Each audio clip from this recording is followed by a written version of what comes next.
तो इस चौंका देने वाली कहानी की शुरुआत होती है 3 दोस्तों को दिखाते हुए जो फॉरेस्ट में थोड़े मजे करने के लिए आए थे। तभी अचानक एक आदमी को झाड़ियों में से कुछ आवाजें आने लगी, पर बाकी कह रहे थे कि ये कोई जानवर हो सकता है। अब जब उनमें से एक मेंबर बियर की बोतल निकाल रहा था तो उसके अंदर कुछ लगा होता है जिससे वो ब्लास्ट हो गया और वहाँ पर तो कुछ ऐसी गैसेस फैलने लगी थी जिससे तीनों बेहोश हो जाते हैं। फिर हमें एक मास्क्ड मैन दिखाया गया जो धीरे धीरे उस जगह पर आ रहा था। अब जैसे ही एक मेंबर की आंखें खुली तो वो डर जाता है क्योंकि उसके बाकी दोनों साथियों को रस्सी से बांध दिया गया था।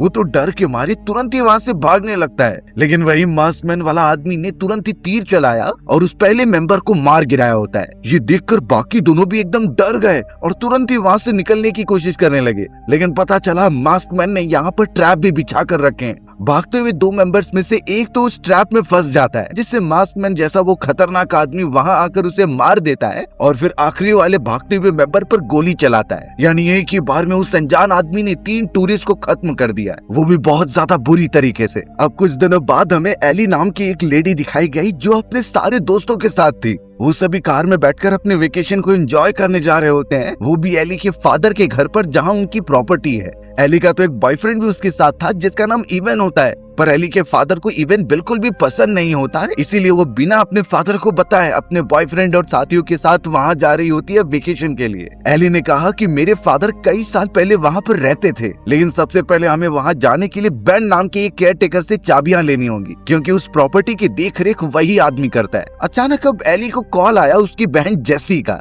जेसी को जब पता चला कि एली उस ट्रिप पर गई है तो वो भी उसके साथ आना चाहती थी, पर एली समझाने लगी कि फादर को किसी भी तरीके से पता नहीं चलना चाहिए, इसलिए तुम हमारे फादर को संभालने के लिए उनके पास ही रहो। पर जैसी थोड़ा सा इमोशनल हो गई क्योंकि उनकी मदर के जाने के बाद वो अपनी बहन के साथ टाइम स्पेंड नहीं कर पा रही थी। इस बात से तो एली को भी बुरा लगता है, पर अब वो ट्रिप पर निकल चुके हैं, इसलिए वो बिना सोचे आगे बढ़ते रहते हैं। अब सीधा एली अपने साथियों के साथ बेन के घर के पास पहुंच जाती है, जो एली को तुरंत ही चाबी दे देता है और एली उसे कह रही थी कि मेरे फादर को पता नहीं चलना चाहिए, मैं ये पूरा ट्रिप चोरी चुपके कर रही हूँ। पहले तो लगा कि बेन नहीं मानेगा, लेकिन एली की रिक्वेस्ट करने पर वो एग्री कर जाता है। चाबी लेने के बाद एली को टिमी नाम का अपना एक बचपन का दोस्त मिलता है जो उसी जगह पर रहा करता था। जब एली के फादर उसे यहाँ लेकर आते तो टिमी और वो साथ में खेलते, तो इसलिए अब एली टिमी को भी अपने साथ पार्टी में बुला लेती है जो वो आज रात को एंजॉय करने वाले हैं। बेन तो अब एली को समझाने लगा कि तुम सब थोड़ा चौकन्ना रहना क्योंकि फॉरेस्ट वाला इलाका है और कई सारे जंगली जानवर आसपास घूमते रहते हैं, इसलिए कोई भी अकेले फॉरेस्ट में आगे नहीं जाएगा। ये सारी चीजें समझने के बाद एली जब अपने दोस्तों के पास आती है तो वो पूछने लगे कि बेन तुम्हारे लिए इतनी फिक्र क्यों कर रहा है। तो जाकर एली बताती है कि कई साल पहले ये प्रॉपर्टी बेन की हुआ करती थी, लेकिन उसके फादर ने ये खरीद ली और बेन को यहाँ केयर टेकिंग के लिए रख दिया। खैर ये सारी चीजें होने के बाद वो फार्म हाउस में पहुंचते हैं और बहुत एंजॉय करने लग जाते हैं। आज की रात की पार्टी बहुत जोरदार होने वाली थी,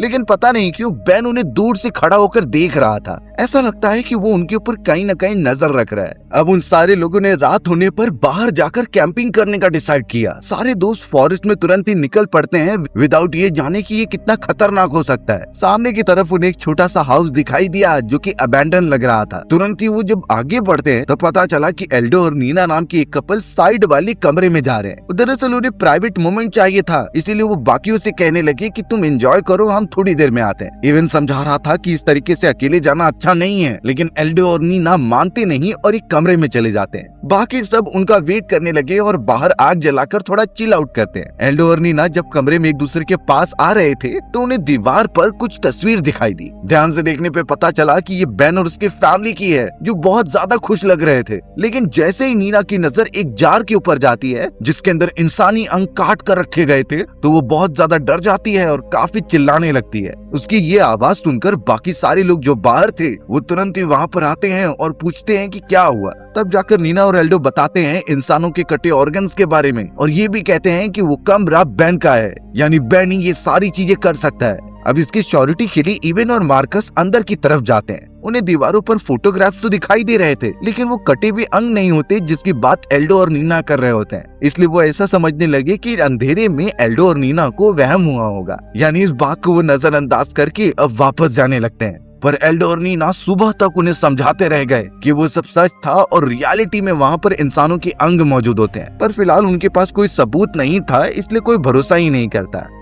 एली और इवन तुरंत ही बेन के पास चले गए उस घटना के बारे में बताने के लिए जो एल्डो और नीना ने देखी थी। वो बेन को सब समझा देते हैं कि कैसे घर के अंदर इंसानों के कटे हुए अंग मौजूद थे और देखकर लग रहा है कि वो कमरा तुम्हारा है। लेकिन बेन सब बताने लगा कि वो जगह बहुत पहले से खाली पड़ी हुई है, वहाँ पर तो वो खुद भी नहीं जाता। लेकिन फिर भी उन लोगों की श्योरिटी के लिए बेन वहाँ पर जाकर तहकीकात करने का डिसाइड करता है। थोड़ी ही देर के अंदर अचानक अब एली के फादर का कॉल आया बेन के पास, जो पूछ रहे थे कि मेरी बेटी एली वहाँ गई है कि नहीं। पर बेन ने सच नहीं बताया और कह दिया कि एली यहाँ नहीं आई है और अब वो अपने पैसे मांगता है क्योंकि पर मंथ उसकी सैलरी बाकी थी। एली के फादर ने कुछ दिनों में उसे देने का वादा कर दिया और अब कॉल कट होते ही बेन एली को समझाने लगा कि मैंने तुम्हारे लिए झूठ बोला है, यानी इसके बदले उसे भी कमीशन मिलना चाहिए। और बात रही उस सुनसान घर में जाकर देखने की, तो वो जरूर जाकर वहाँ तहकीकात करेगा। ये बात सुनने पर एली और इवन अपने साथियों के पास आ जाते हैं और सब बताते हैं। लेकिन यहाँ एल्डो अब उन सारी बातों को भूल जाने के लिए कह रहा था क्योंकि वो यहाँ अपना वेकेशन एंजॉय करने आया है। इन फालतू चीजों के लिए उनके पास टाइम नहीं है। एल्डो ने एक अच्छा आइडिया दिया कि वो सारी बगीज को लेकर फॉरेस्ट में जाएंगे और वहाँ की हर एक चीजें एक्सप्लोर करेंगे। सभी लोग इस बात से सहमत थे और उनका मन यही था कि वो जाकर एक्सप्लोर करेंगे। सबके सब तुरंत ही बेन के पास चले गए 2 बग्गीज लेने के लिए और उनकी चाबी मिलते ही बेन उन्हें समझा रहा था कि तुम्हें संभल कर रहना होगा। फॉरेस्ट में अगर किसी की गाड़ी खराब हो गई तो उन्हें कहीं और भागने की जरूरत नहीं है। तुम रोड वाले रास्ते पर आना और मुझे कांटेक्ट कर देना, मैं तुम्हारी मदद के लिए जरूर आ जाऊंगा। बेन को इस तरीके से प्रोटेक्टिव होता हुआ देखकर सभी यही सोच रहे थे कि वो एक अच्छा इंसान है। अब वहाँ से निकलने से पहले जब वो बेन के स्टोर रूम के अंदर जाते हैं तो मार्कस ने वहाँ कुछ अजीब सी चीजें देखी। वो नोटिस कर पा रहा था कई सारे मिलिट्री ऑफिसर्स के सामान जो एक मरीन ऑफिसर के होते हैं। मार्कस तुरंत ही समझ गया कि जरूर बेन कुछ सालों पहले मिलिट्री ऑफिसर हुआ करता था। अचानक बेन भी उसके सामने आ जाता है और मार्कस को डराता है कि मेरे सामान को छूने की जरूरत भी मत करना। मार्कस इतना ही कह रहा था कि वो सिर्फ देखने आया होता है, लेकिन बेन ने उसे डराकर अपने साथियों के पास भगा दिया। अब दोनों अपनी बग्गी लेकर निकल ही रहे थे और आधे रास्ते पर पहुंचे हुए होते हैं, लेकिन एल्डो की कार के टायर में एक हड्डी फंस गई थी जिससे उसकी टायर पंक्चर हो गई और अब वो आगे नहीं बढ़ सकते। नीचे उतरकर मार्कस जब उस हड्डी को देखता है कि ये किसी इंसान की हड्डी लग रही है। अब ये किसने किया होगा उन्हें नहीं समझता, पर कहीं न कहीं मार्कस को बेन के ऊपर शक होने लगा था। वो तो बेन से कांटेक्ट भी कर रहे थे लेकिन वो कोई रिप्लाई नहीं दे रहा होता। इसीलिए एल्डो और नीना ने यही डिसाइड किया कि हम दोनों यहीं रुकेंगे और तुम सब बेन के पास चले जाओ और मदद लेकर आओ। बाकी सब भी इससे राजी हो जाते हैं और अपनी दूसरी वाली बग्गी में बैठकर वापस फार्म हाउस की तरफ बढ़ने लगे। पहुंचने के बाद वो देख पा रहे थे कि बेन तो उस जगह पर है ही नहीं और उसका कॉल भी अच्छी तरीके से लग नहीं रहा। जब वो उसके स्टोर हाउस वाले एरिया में जाते हैं तो इवन भी कुछ छानबीन करने लगा था और उसे वहाँ पर एक लाइसेंस मिलता है जिस पर फोटोग्राफ्स जली हुई थी। ये सारी चीजें ऐसी हो रही थी जिससे इवन भी अब बेन के ऊपर शक करने लगा था। वो यही सोचता कि बेन बिल्कुल भी अच्छा इंसान नहीं है, पर अपने साथियों को बताने के लिए उसे प्रूफ की जरूरत होगी। एली लगातार बेन को जब कॉल कर रही थी तो कॉल कनेक्ट हो जाता है और उसने सब बता दिया कि कैसे हमारे 2 साथी एल्डो और नीना फॉरेस्ट में फंसे हुए हैं और उन्हें बचाने की जरूरत है। ये सुनते ही बेन कॉल कट कर देता है जिससे उन्हें लगा कि बेन उन्हें बचाने जाएगा। वहीं अब हमें फॉरेस्ट के अंदर एल्डो और नीना को दिखाया गया जो अपनी खराब हुई बग्गी के ऊपर बैठे हुए होते हैं। अब बहुत देर हो चुकी थी इसलिए एल्डो ने नीना को यही सुझाव दिया कि हम यहाँ पर कैंपिंग फायर बिछा देंगे और हो सकता है यहीं पर रात गुजारे। तो इन चीजों के लिए एल्डो अब कुछ लकड़ियाँ लेकर आने लगा और वो नीना को वहीं रुकने के लिए कहता है। एल्डो जब वहाँ से निकला तभी नीना को कुछ अजीब सी आवाजें आने लगी। ये आवाजें बढ़ती चली जा रही थी जैसे कोई उसका पीछा कर रहा है। तुरंत ही नीना मुड़ती है और एकदम ब्लैंक हो जाती है। थोड़ी देर बाद जब एल्डो अपनी बग्गी के पास पहुंचा तो उसे अपनी गर्लफ्रेंड नीना दिखाई नहीं देती। वो चारों तरफ उसका नाम पुकारने लगता है लेकिन उसका कोई रिस्पॉन्स नहीं आ रहा था। उसे तो बग्गी के ऊपर थोड़ा खून के धब्बे भी दिखाई दिए जिससे एल्डो थोड़ा सा डर जाता है और हमें फॉरेस्ट में पता चला किसी ने नीना का मुंह पकड़ा हुआ है और उसके गले पर चाकू रखा है, यानी ये वही खतरनाक किलर है जो हमें कहानी की शुरुआत में दिखाया गया था। थोड़ी देर में वहाँ पर इवन मार्कस और साथी आ जाते हैं जिनसे एल्डो कहने लगा कि नीना गायब हो चुकी है और जल्द से जल्द हमें पुलिस ऑफिसर्स को कॉल करना होगा। एल्डो ने इवन और मार्कस को कह दिया कि तुम घर पहुंचो और जल्द से जल्द कांटेक्ट करो पुलिस से, तब तक मैं फॉरेस्ट में जाकर अपनी गर्लफ्रेंड नीना को ढूंढता हूँ। ये प्लान जब उनका बन गया था तो वो उसे फॉलो भी करने लग जाते हैं। इवन और मार्कस तुरंत ही निकल लिए और एल्डो फॉरेस्ट में चिल्लाते हुए नीना को ढूंढ रहा था। थोड़ी देर के अंदर उसे नीना दिखाई दी जिसे पेड़ पर बुरी तरीके से लटकाया गया था। उसे बुलाने पर भी बिल्कुल वो रिस्पॉन्स नहीं देती। इसका मतलब ये है कि नीना पहले ही मर चुकी है। जब वो उसे उठा रहा था तभी हमें पीछे से कोई आता हुआ दिखाई दिया। ये एक्चुअल में बेन होता है, यानी वो किलर, और शुरुआत से जितने लोगों को भी मारा जा रहा है वो इस खतरनाक बेन ने ही किया है। बेन तो उन दोनों की हालत देखकर बहुत हंसने लगता है और सिर्फ इतना कहता है कि तुम दोनों को सजा मिलनी ही थी। दरअसल एल्डो और नीना जिस कमरे में गए थे वो बेन के परिवार का कमरा हुआ करता था, और एक्चुअल में एल्डो और नीना ने जो हड्डियां देखी थी वो बेन के परिवार वालों की होती हैं। यानी बेन ने उन चीजों को अभी तक संभाल कर रखा है और एक तरीके से वो सोच रहा है कि एल्डो और नीना ने उनके परिवार वालों की बेइज्जती की है, तो इसलिए बेन ने उनकी ये हालत कर दी। नीना तो मर चुकी होती है, लेकिन एल्डो जब उसे मारने के लिए आगे बढ़ा तभी उसका पैर एक लैंड माइन पर पड़ जाता है, यानी अब वो भी बहुत ज्यादा खतरे में है। पर बेन का ये डार्क रूप शायद किसी ने एक्सपेक्ट ही नहीं किया होगा। हो सकता है कि अब वो बाकी बचे हुए लोगों पर भी हमला करे। अब यहाँ फार्म हाउस में आने के बाद बाकी सारे दोस्त यही सोच रहे थे कि एल्डो और नीना कहाँ पर चले गए। कई घंटे बीत गए हैं लेकिन उनका कोई अता पता ही नहीं है। तब इवन डायरेक्ट अपना अजम्पशन कह देता है कि मुझे लग रहा है बेन ये सब कर रहा है। बेन का बिहेवियर कुछ ऐसा है कि जिस पर हम भरोसा ही नहीं कर सकते। लेकिन एली ये बात मान नहीं रही थी क्योंकि वो बेन को कई सालों से जानती है, वो ऐसा बिल्कुल कर ही नहीं सकता। अचानक वो बात कर ही रहे थे तभी बाहर से एक धमाके की आवाज आती है। ये एक्चुअल में वही लैंड माइन थी जिसके ऊपर एल्डो ने पैर रख दिया था और हटाते ही वो पूरी तरीके से ब्लास्ट हो गया। वो आवाज इतनी ज्यादा थी कि सब इतने डर जाते हैं कि जल्द से जल्द पुलिस ऑफिसर को कॉल करने के लिए गए, लेकिन पता चला कि बेन ने गैराज को बंद कर दिया है। थोड़ी देर के अंदर ही जब बेन वहाँ पर पहुँचता है तो सभी उससे पूछने लगे कि ये आवाज कैसी आई थी, लेकिन बेन ने ये नकार दिया कि मुझे तो कोई आवाज नहीं आई, शायद वहाँ पर कोई जानवर होगा। पर उनका यही कहना था कि एल्डो और नीना को गायब हुए कई घंटे हो गए हैं, इसीलिए उन्हें पुलिस ऑफिसर को कॉल करना है ताकि वो मदद करने आ जाए। पर बेन का जवाब यही था कि उन्हें 24 घंटे से ज्यादा नहीं हुए, तो इस सिचुएशन में पुलिस भी तुम्हारी मदद नहीं करेगी। इनफैक्ट ऐसा कर सकते हैं कि तुम्हारे 2 गायब हुए फ्रेंड्स को ढूंढने के लिए हम खुद फॉरेस्ट में जाते हैं इक्विपमेंट्स लेकर। बाकियों को भी ये प्लान अच्छा लगा, इसीलिए वो बेन को सामान लाने के लिए बोल देते हैं। बेन भी अपने हर एक इक्विपमेंट जमा कर रहा था और ऐसा लगता है कि वो किसी जानवर का नहीं बल्कि इन्हीं सारे लोगों का शिकार करने के लिए प्रेरित हो रहा है। तुरंत ही अब बेन ने एली के फादर को कॉल कर दिया और ये सब बता दिया कि तुम्हारी बेटी अपने दोस्तों के साथ यहाँ पर आई है और वो लोग वेकेशन एंजॉय कर रहे हैं, लेकिन उन लोगों ने मेरी प्राइवेसी को डिस्टर्ब किया है। मेरी फैमिली के अवशेष जो इतने अच्छे से दूसरे घर में रखे गए थे उन्हें तुम्हारी बेटी के फ्रेंड्स ने बहुत ज्यादा डिसरिस्पेक्ट दी है और इसका बदला मैं लेकर रहूंगा। मैं उन लोगों को तब तक टॉर्चर करूंगा जब तक उन्हें अपनी गलती का एहसास न हो जाए। एली के फादर अपनी बेटी को कुछ नहीं करने के लिए कहते हैं, लेकिन बेन उनसे बाकी की पेमेंट मांग रहा था जो अभी तक नहीं हुई है। अगर वो मिल जाएगा तब वो सोचेगा कि एली को मारेगा कि नहीं। ये सारी चीजें वो बोल रहा था, लेकिन अभी तक एली, इवन और उसके साथियों को कुछ नहीं पता कि वो जिसके साथ फॉरेस्ट में जाने वाले हैं वही उनका सबसे बड़ा दुश्मन है। बेन अब सारे इक्विपमेंट्स लेकर उनके पास पहुंचा और कहता है कि हम फॉरेस्ट में जाने के लिए तैयार हैं। बेन ने तो उन सभी को समझा भी दिया कि फॉरेस्ट में कई जंगली जानवर भी होंगे, तो जो भी हो मेरे पास ही रहना और कहीं दूर मत जाना।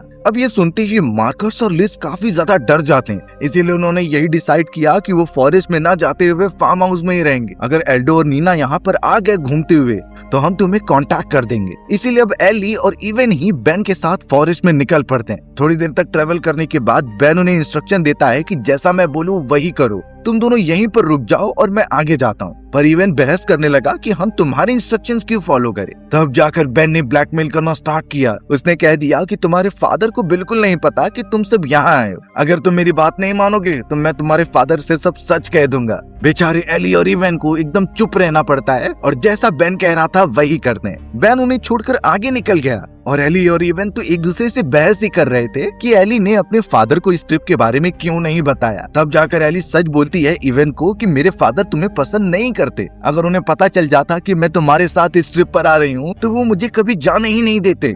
इस वजह से ही एली ने इतना बड़ा झूठ बोला अपने फादर से। और अब सिनेरियो देख कर लगता है कि ये इतनी ज्यादा खतरनाक ट्रिप होने वाली है जो शायद उनकी आखिरी हो सकती है।